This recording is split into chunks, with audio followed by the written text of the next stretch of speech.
wanders wherever you would call me. Take me deeper than my feet could ever wander, and my faith will be made stronger in the presence of my Savior.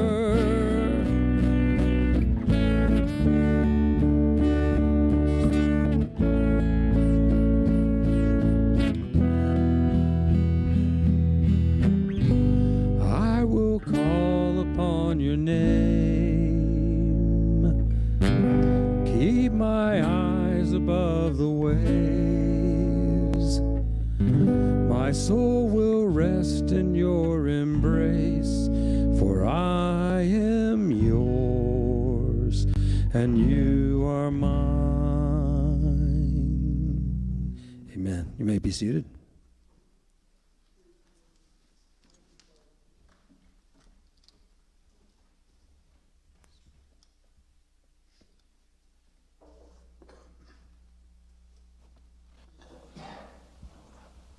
All right, Hebrews chapter 11, the whole deal. We haven't read the very ending part. We'll do that after I share a few thoughts.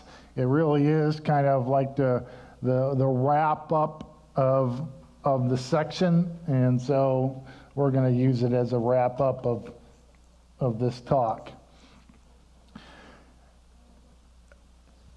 Hebrews chapter 11 has been called the Hall of Faith. These are some great examples of people who have tremendous faith. We can go to the PowerPoints now.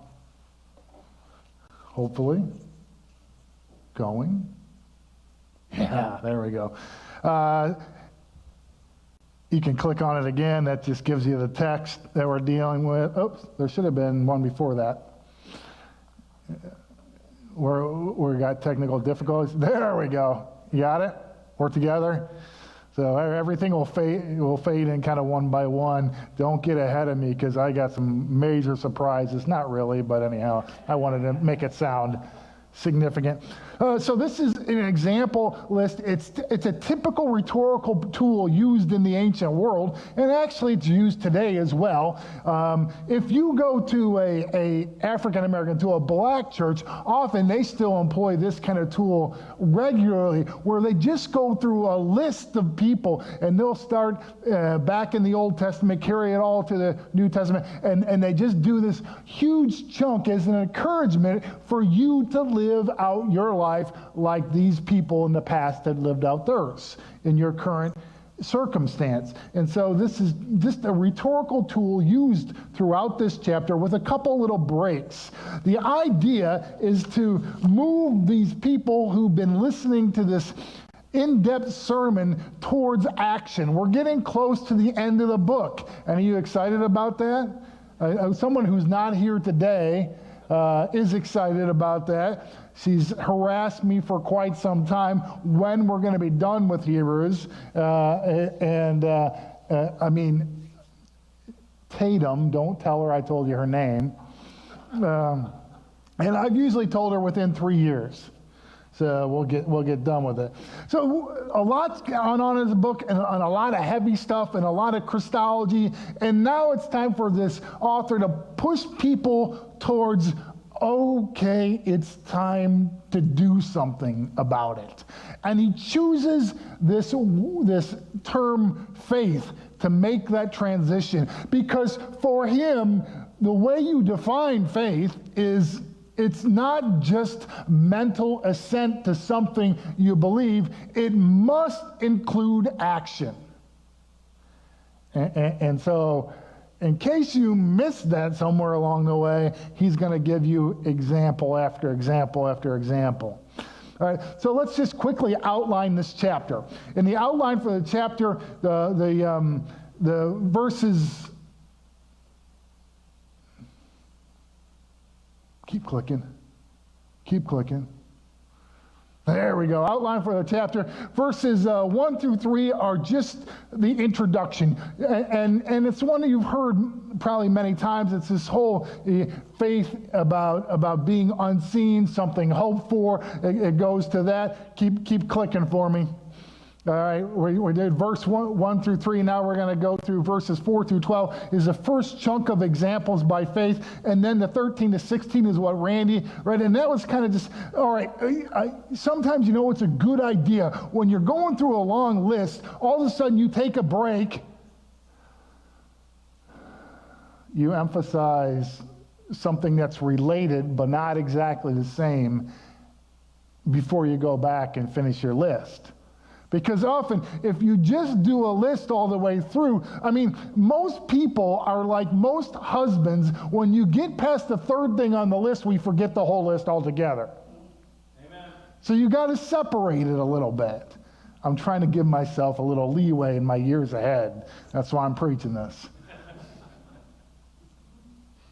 There's probably going to be a comment on there before long.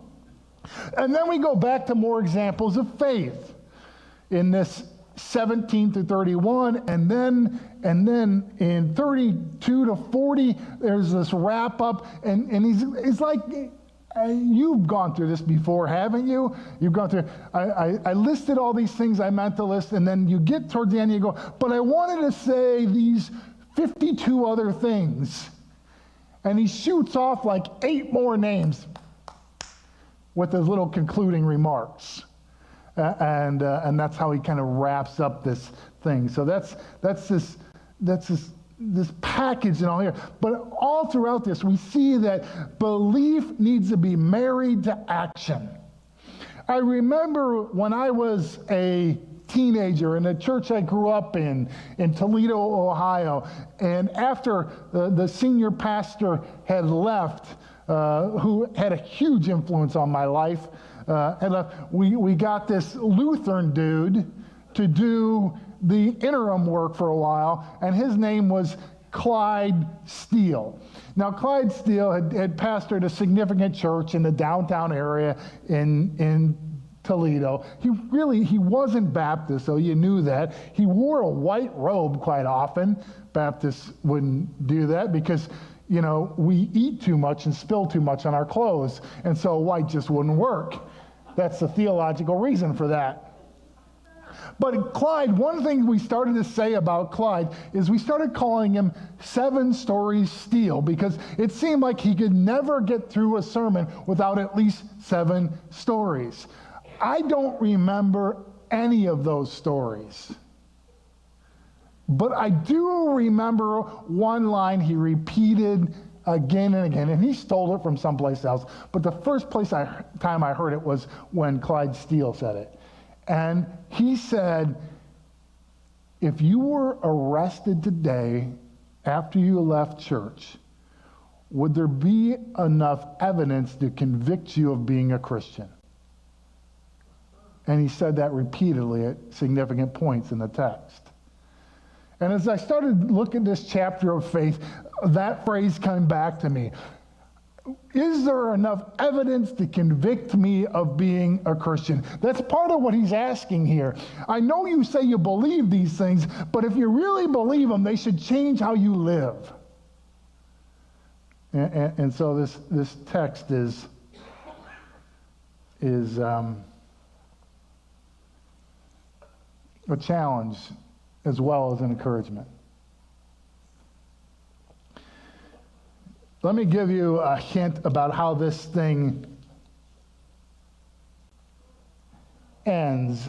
I told you it does this rapid fire list. The interesting thing about the rapid fire list that's going to be read later is that typically this author does a good job at doing things in chronological order, but he messes that one up. And it must be intentional, because he's not sloppy. And one of the things I want us to get to thinking about in our time here is, I think one of the reasons he does that rapid fire is to get people's minds to open up and to think, whose faith has left an imprint on your life? So we'll get to that. We're going to think about that. I just want you to hold on to that. If there's a name that pops up in your mind as we start to go over some of these things as a great example for that, we might want to spend a little bit more time reflecting on that later. But let's go ahead and try to do kind of a definition of faith, and then I'll give you the working definition that was in one of the commentaries that I read at the end of that. But the way to start this thing is we're going to talk about what faith isn't. So in this slide, we'll start out with what faith isn't. Faith isn't the currency for a cosmic vending machine. You got that? You know what that means? Do I need to explain that? See, some people think that if I do this, this, and this, and put it into the God machine, God owes me something. I've heard it so many. If we do this, this, and this, God is obligated to heal this person. Prosperity gospel is built on God being a cosmic vending machine. If you want to look at these examples of faith that are used in here, a lot of them, their life didn't end up so well. In fact, let me give you a hint. Towards the end, it alludes to this one person who had great faith, and for his wonderful reward here on earth, he was sawn in half. I mean, that's one way to multiply.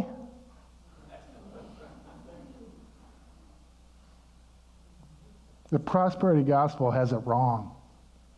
Prosperity gospel isn't about faith. It's about some transactional system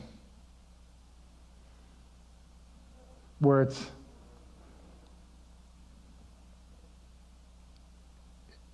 a reflection of a consumeristic culture.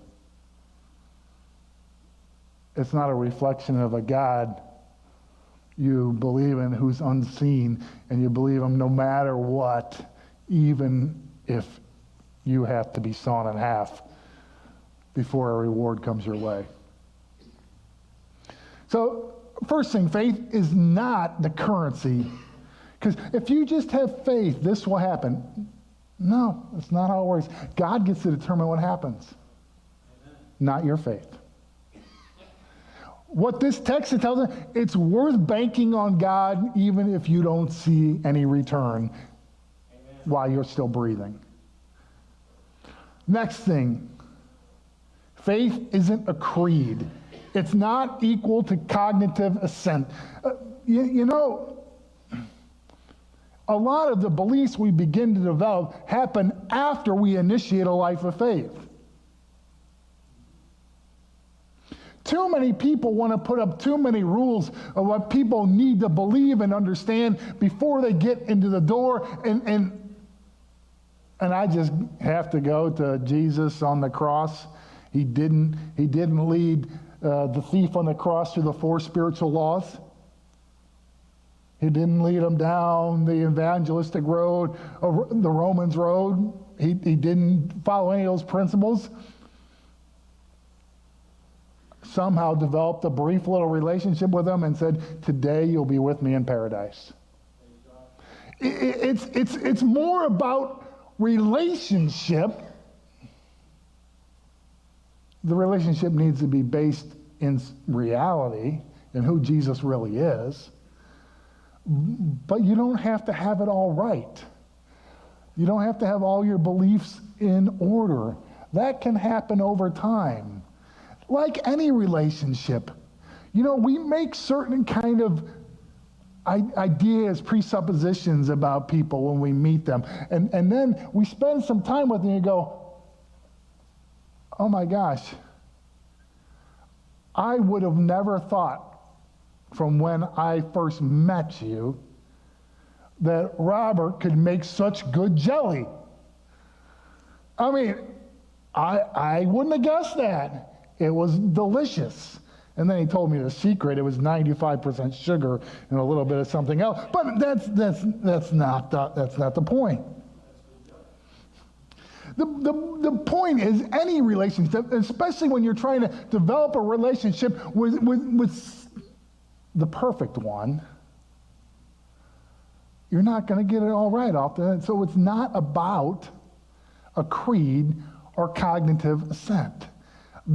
Those beliefs need to get shaped along the way based upon good and truthful revelation of who Jesus is and who God is. Next one. Faith isn't a blind leap. It's not like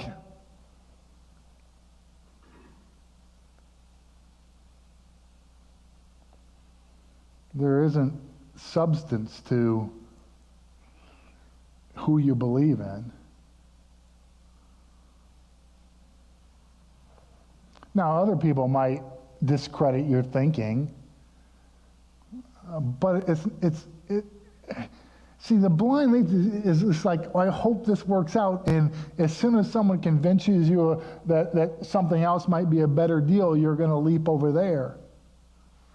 No, there's a pull to it that says this is true, this is right, and this is good. I think that's one of the reasons why so many people come to faith and then leave faith, because they got sucked in on some kind of emotional plea, and then the next Ginsu knife came along, and they went that way. But real faith is rooted in truth. Another thing I think that's important, especially in our current culture, is faith isn't equal to being a spiritual person. We're all spiritual beings. And some people spend a lot more time cultivating their spiritual side. But to have faith, it has to be directed into the person of Jesus Christ.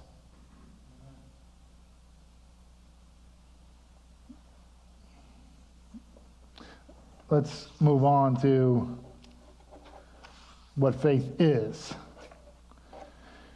Faith is an action. Yes, it has roots in a relationship, it has roots in truth, but as I said before, it requires you to live differently than if you didn't have it. It's rooted in an unseen God. We don't have time to unpack kind of arguments why to believe in an unseen God. I think there's a bunch of good arguments. But just because you can't see something doesn't mean it's not real. So many examples of that.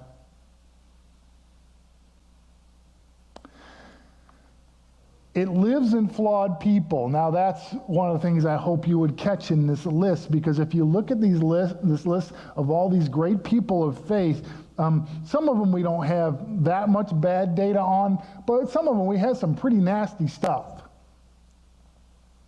The only king on the list is King David. He checked out one of his good friend's wives, shacked up with her, got her pregnant, and then to cover it over, he did a contract killing on her husband. It's all in the book, people. And he's one of the people on this list of faith. You got Abraham, amazing times of showing great faith. He also may have lied a little bit about who his wife was so they wouldn't kill him, and kind of gave her away for a while. She might disagree that his faith was always rock solid. And the list goes on and on and on. One of the things that we need to understand is one of the reasons that this list is here, because it's to let us know that these people are not so different from you that made it to this hall of faith. Some of them had some humongous, glaring flaws, but they still exercised amazing faith in difficult circumstances. Next one I would say is it's adaptable. It doesn't always look the same. That's an important thing to realize. Let's go back to this whole relationship example. How many people are acting today who've been married for 20, 30, 40, 50, 63 years, acting today just exactly like they did their first year of marriage? You interact, you treat each other, you know each other. No. You've changed, they've changed, and you adapt together. Our life of faith changes, and how it works itself out. It's still rooted in that same person, in Jesus Christ, but it changes how it looks depending on what environment we're in. That doesn't mean we're wishy-washy. It means our faith is powerful enough to be activated in different situations than it is right now. That's important. It's really important. One of the things I think we don't wrestle with enough in terms of biblical interpretation is that when you look at most of Scripture, the people who are exercising faith in Yahweh and in Jesus are people who live in societies where their power has been stripped from them. They're not prestigious. Often they're not even allowed to be citizens of whatever land they're in. And so their faith is often shown, and it's shown being exercised as people who do not have power. I hate to break the news to you, we're not very much like that. If you have a place to live that you call your own, if you have a little money in the bank, if you were not by your own choosing born and raised in the United States of America, you have some power. And faith needs to look different when you have power than when you're people without power. And there's some work to figure out, what does it mean? How do I increase my responsibility? I have more responsibility when who has been given much, much is expected. So how does it look different than if I'm the powerless person who's trying to hide from an abusive government in a third world country? It will look very different. Faith is very adaptable to wherever it finds itself. The next one is kind of the contrary one to the beginning one. It's rewarded unpredictably. There's some people that, and they'll credit their faith and they'll credit prayer and everything else in making this big difference. And other people might be doing the same thing and they don't get the same result.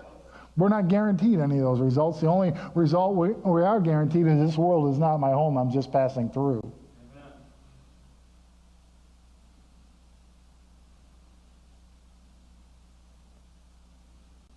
So if you're looking for any kind of specific results because you exercise some kind of faith in the here and now, I hate to break the news to you, your result might be you get sawn in half.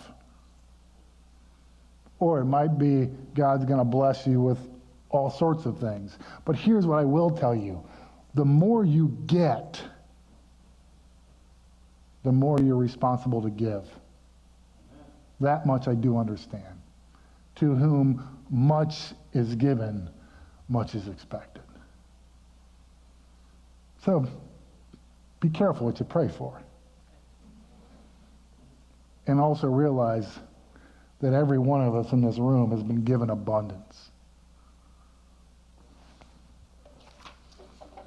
Working definition of faith that I stole from the commentary, and I'd like to give you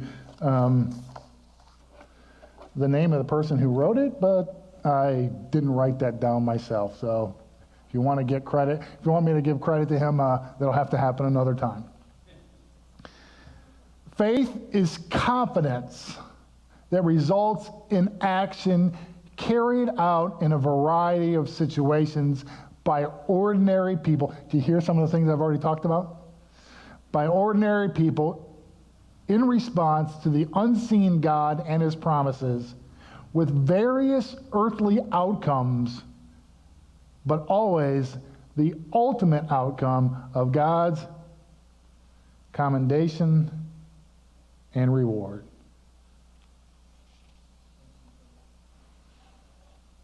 Which Scripture puts it this way in terms of accommodation and reward: well done, good and faithful servant, well done.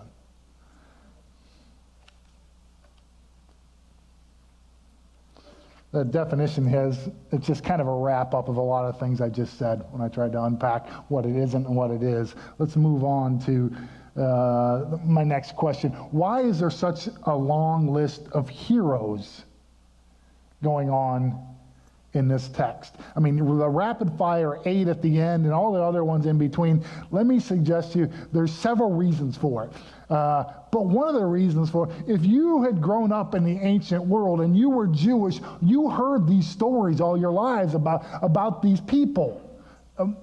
We don't have that same connection to it, but this was told you like these were your ancestors. This is your history. This is what this person from your lineage did, and this person, and this person, and this person. And they would tell these stories. It was an oral society. They didn't read them very often because almost no one had access to that. But they told these stories, and there were actually some feasts and festivals with the whole idea that they retell these stories. And so along the way, you know what happens when you're told stories, boom, boom, boom, boom, you kind of gravitate to one or two or three as your favorite.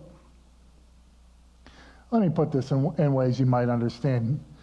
Let me contextualize this.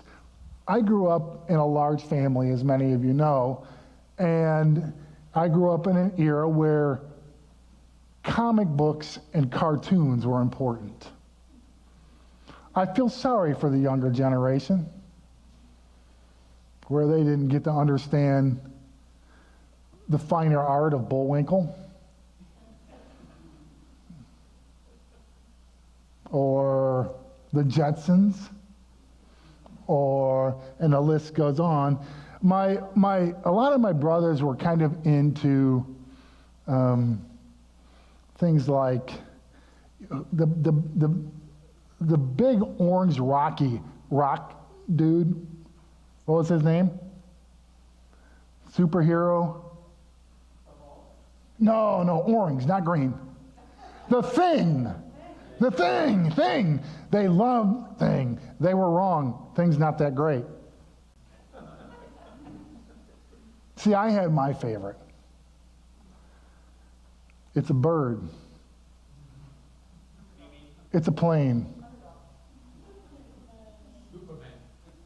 Next slide. They guessed it. It's just little old me, Underdog. How could you not love Underdog? Number one, it was created in the year I was born. That's a good thing for it. Number two, Sweet Polly Purebred, she was a knockout. She was not a dog, but she was a dog. Yeah, anyhow, I thought I'd play that one. Here's the deal. I mean, we gravitate to different people because there's something about them that we connect to. And so one of the reasons for this long list is there's probably, if you were a part of that world, a couple on that list that some reason you really resonated with. And so it would grab your heart. And stories that would just resonate in your being that you've learned about this particular person. It would be your Underdog, by the best cartoon ever, by the way. Just saying. Have you seen Underdog? What kind of parent are you?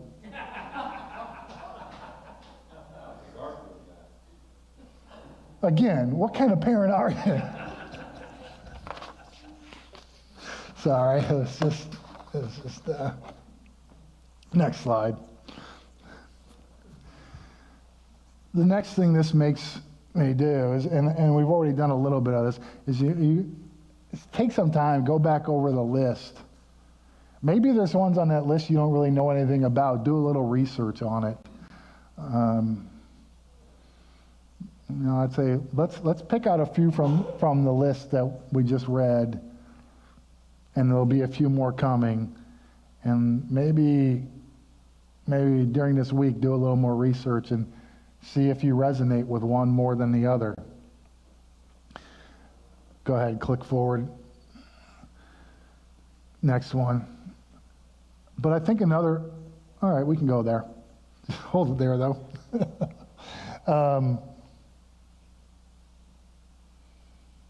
Another thing I think this list is intended to do is make us think of people who aren't on the list, but they are for our lives. And I just started to go back, and one of the things I did when I started to think about people who've had influence on my life is, number one, disclaimer, I'm not blaming them for the flaws you see in me, okay? That's not what we're going for. So don't hold anything against them. And they're all dead, so good luck holding anything against them anyhow. But that was one of the things I decided to do when I was going through the list, because everyone in the biblical list was dead.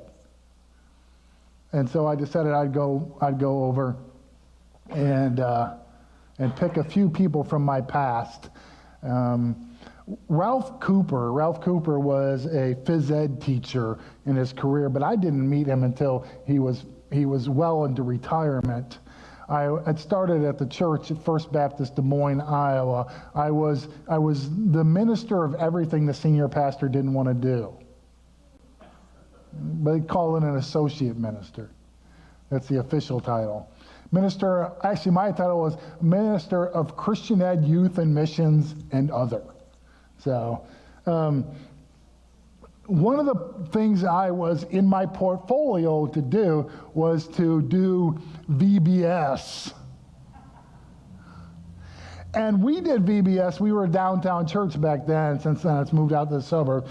We were a downtown church, and we did it with the 4 other downtown churches. All 5 of us got together and did it. Something, this isn't going to be too bad. Like, I've never been to a VBS in my life. I studied youth ministry. I never did the little children. I had to do a little bit of understanding it because I was a psychology undergrad. But no, and honestly, little children at that point scared me to death. So I get in this, I get assigned, and I'm thinking I'm just going to lean on the wisdom of the people who've done it in the past.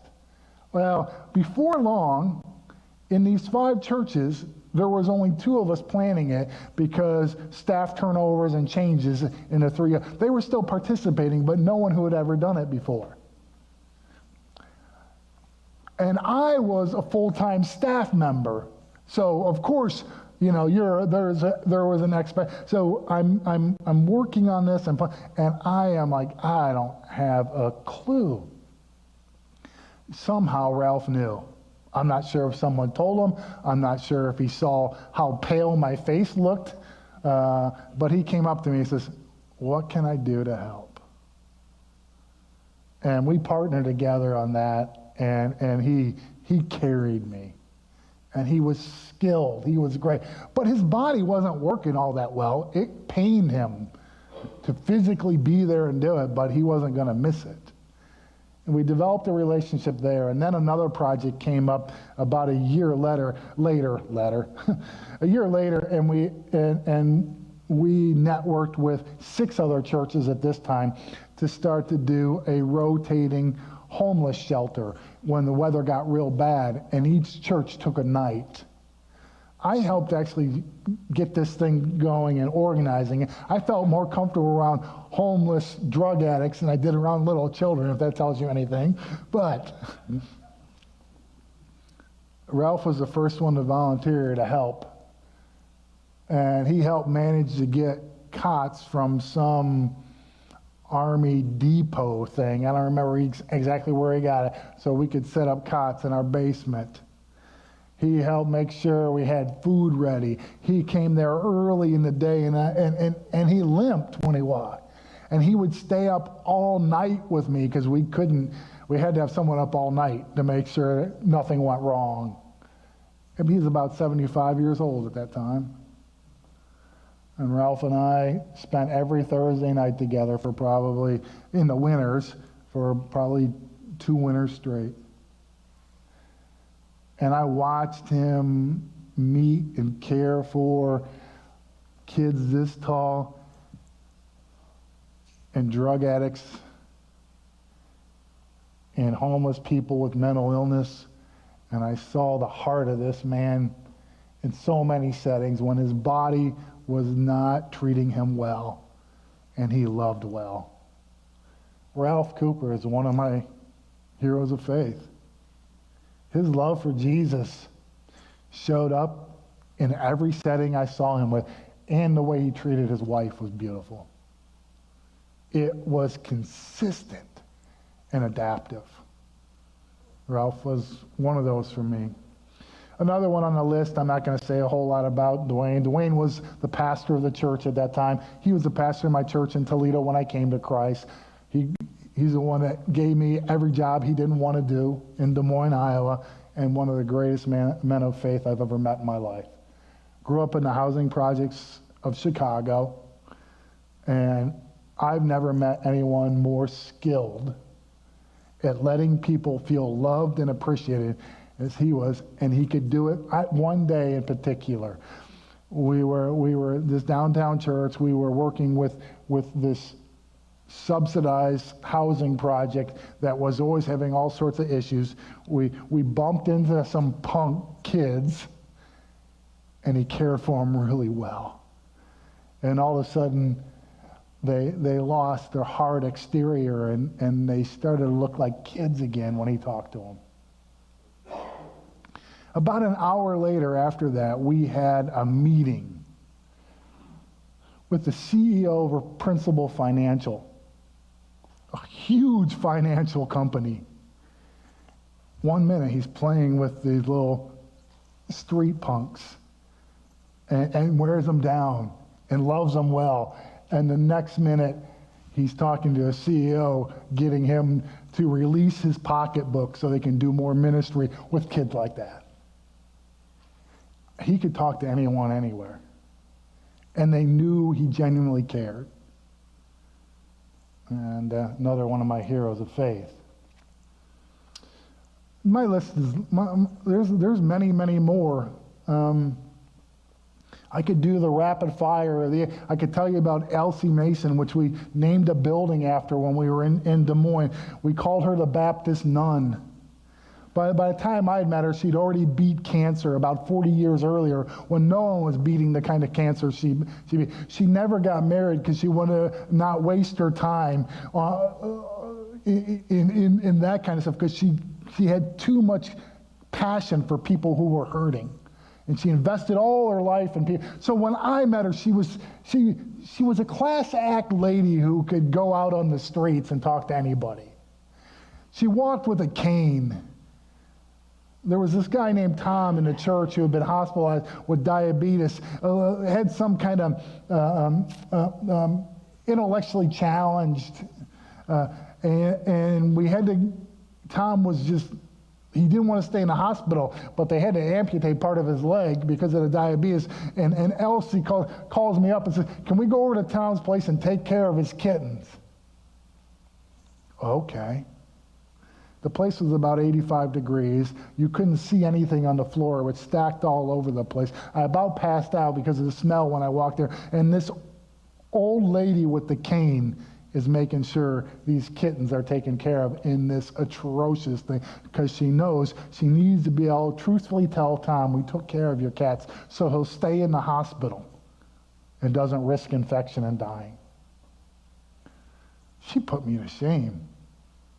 I was 20-some years old. She was 80-some. Another one I hear was of faith. Who are yours? This text begs you to think about, who are your heroes of faith? But it also begs you to ask one more question. Will you be on someone's list one day? Because if we stop at just thinking about the heroes of faith that have already passed, what about the next generation? This thing is asking us to live like they've lived, adapt it to our environment, to be flawed, faithful, and faith-filled people who are driven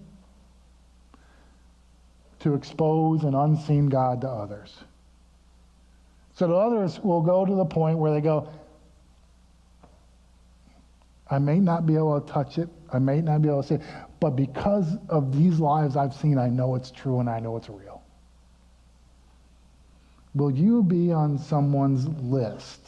I think that's a better question than I asked in the beginning that I stole from Clyde Steele. If you were arrested for being a Christian, is there enough evidence to convict you? That's not a bad question, but I think a better question is, will you be on someone's list? Is their hero of faith? Understand that part of it means you got to be okay with your flaws. But they need to be able to see that your faith controls your entire life. That whether you're playing with little kids, you're dealing with homeless people, or you're greeting your wife after a long day, your faith shines through. Whatever situation you're in,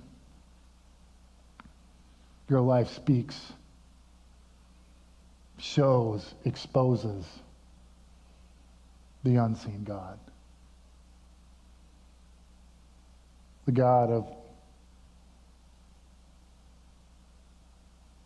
Abraham, Isaac, Jacob, Ralph, Dwayne, Elsie.